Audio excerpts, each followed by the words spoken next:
ഒമാനിൽ പുതിയ മാധ്യമ നിയന്ത്രണങ്ങൾ പുറപ്പെടുവിച്ച് ഗതാഗത വാർത്താവിനിമയ വിവര സാങ്കേതിക മന്ത്രാലയം. പുതിയതും ഉയർന്നുവരുന്നതുമായ ഡിജിറ്റൽ മാധ്യമങ്ങൾ മന്ത്രാലയത്തിൽ നിന്ന് ലൈസൻസ് നേടണം. നിയന്ത്രണങ്ങൾ പ്രൊഫഷണലിസത്തിനും സുതാര്യതയ്ക്കും പ്രാധാന്യം നൽകുന്നതാണെന്നും ഇൻഫർമേഷൻ മന്ത്രി ഡോക്ടർ അബ്ദുള്ള ബിൻ നാസർ അൽ ഹറാസി പറഞ്ഞു. സുൽത്താനിലെ മാധ്യമപ്രവർത്തനങ്ങളുടെ എല്ലാ വശങ്ങളും ഉൾക്കൊള്ളുന്ന 144 ആർട്ടിക്കിൾ പുതുതായി പുറപ്പെടുവിച്ച എക്സിക്യൂട്ടീവ് ചട്ടങ്ങളിൽ ഉൾപ്പെടുന്നുണ്ട്. മാധ്യമപ്രവർത്തനം നടത്തുന്നവർ, പ്രത്യേകിച്ച് പുതിയതും ഉയർന്നുവരുന്നതുമായ ഡിജിറ്റൽ മാധ്യമങ്ങൾ നിയമത്തിൽ വിവരിച്ചിരിക്കുന്ന നിബന്ധനകൾക്കനുസൃതമായി ലൈസൻസ് നേടണം. ഡിജിറ്റൽ മീഡിയയിലും സോഷ്യൽ പ്ലാറ്റ്ഫോമുകളിലും സംഭവിച്ചുകൊണ്ടിരിക്കുന്ന ദ്രുതഗതിയിലുള്ള മാറ്റങ്ങൾക്കനുസൃതമായാണ് പുതിയ നിയന്ത്രണങ്ങളെന്ന് വാർത്താക്കുറിപ്പിൽ ഇൻഫർമേഷൻ മന്ത്രി ഡോക്ടർ അബ്ദുള്ള ബിൻ നാസർ അൽ ഹറാസി പറഞ്ഞു. നിയന്ത്രണങ്ങൾ പ്രൊഫഷണലിസത്തിനും സുതാര്യതയ്ക്കും പ്രാധാന്യം നൽകുന്നുണ്ടെന്നും മന്ത്രി കൂട്ടിച്ചേർത്തു.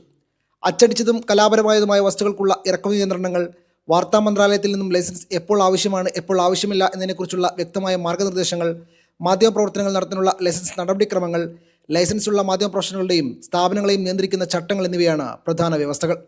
Media 1 Muscat.